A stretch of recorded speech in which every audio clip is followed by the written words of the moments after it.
La reforma constitucional del 10 de junio del año 2011, la reforma llamada en materia de derechos humanos, tiene algunos aspectos que impactan, creo yo, de forma directa en la vida de millones de personas que habitamos en México. La reforma constitucional, por ejemplo, se refiere a temas tan concretos como el sistema educativo. Dice que uno de los objetivos del sistema educativo público y privado, el sistema de educación obligatoria que proveen tanto el Estado como los particulares, debe de tener, insisto, por uno de sus objetivos, el respeto a los derechos humanos. De tal suerte que los derechos humanos forman ya parte de la educación de nuestros niños, de la educación de nuestros jóvenes. Y en ese sentido, los maestros, las autoridades educativas que diseñan los planes de estudio, aquellos profesores que escriben o académicos que escriben los libros de texto,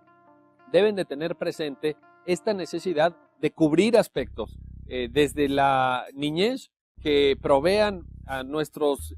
más jóvenes ciudadanos mexicanos, a los que se están formando, de los conocimientos necesarios en materia de derechos humanos. Por otra parte, la reforma constitucional del 10 de junio del año 2011 también tocó el aspecto de la no discriminación por preferencia sexual. Antes la Constitución se refería a que no se puede discriminar por preferencias, así en general, pero a partir de la reforma dice nuestro artículo primero que no se puede discriminar, entre otras razones, por preferencias sexuales, y esto,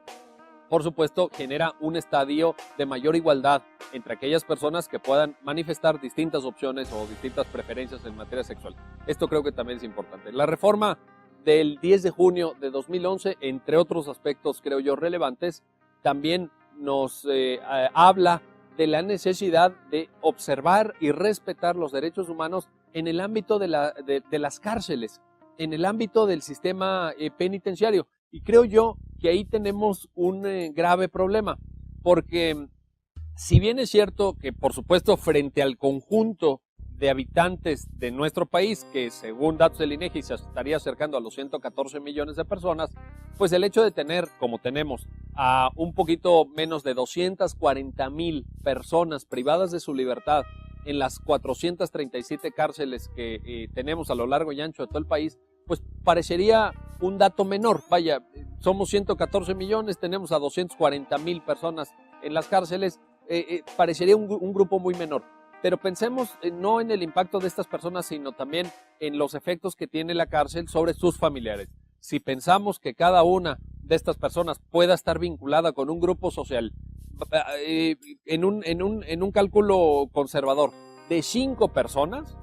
si cada una de las personas presas tiene un grupo familiar de 5 personas, quiere decir que la cárcel está impactando en 1 millón de mexicanos. Y esa ya es una cifra muy significativa. De tal suerte que ahora la reforma constitucional está mandando un poderoso mensaje frente a las atrocidades, frente a las barbaridades, a los abusos que hemos visto en el trato hacia los internos de las cárceles, frente a la violación sistemática y masiva de derechos humanos en el ámbito penitenciario. La reforma manda un mensaje alentador. La reforma de junio de 2011 nos dice que los derechos humanos tienen que ser un objetivo a perseguir en la pena privativa de la libertad, en la ejecución de este tipo de penas, y yo creo que esto es algo muy sano. El hecho de que una persona haya delinquido,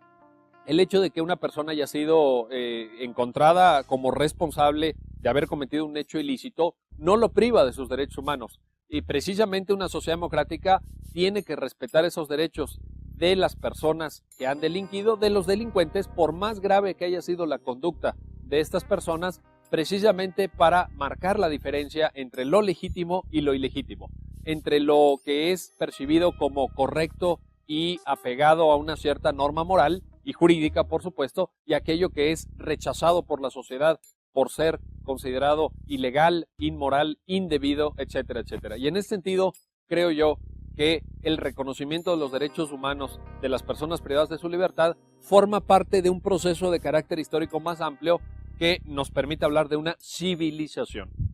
En otras palabras, el trato respetuoso a los presos, el trato respetuoso a las personas privadas de su libertad, forma parte de un proceso civilizatorio para las sociedades, de tal suerte que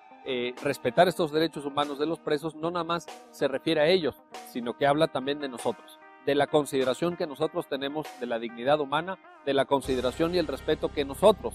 que no hemos delinquido, le debemos a quienes sí han incurrido en estas pautas de conducta indebidas y por tanto para construir una sociedad más justa. De tal suerte que, entre otros aspectos, estos son algunos de los que aporta la reforma constitucional en materia de derechos humanos. Yo los invito a todos aquellos que nos estén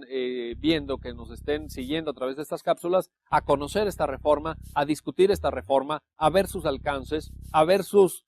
implicaciones en la vida cotidiana de todos nosotros, para que entre todos asumamos la tarea conjunta, compartida, de proteger y tutelar debidamente los derechos humanos de todas las personas.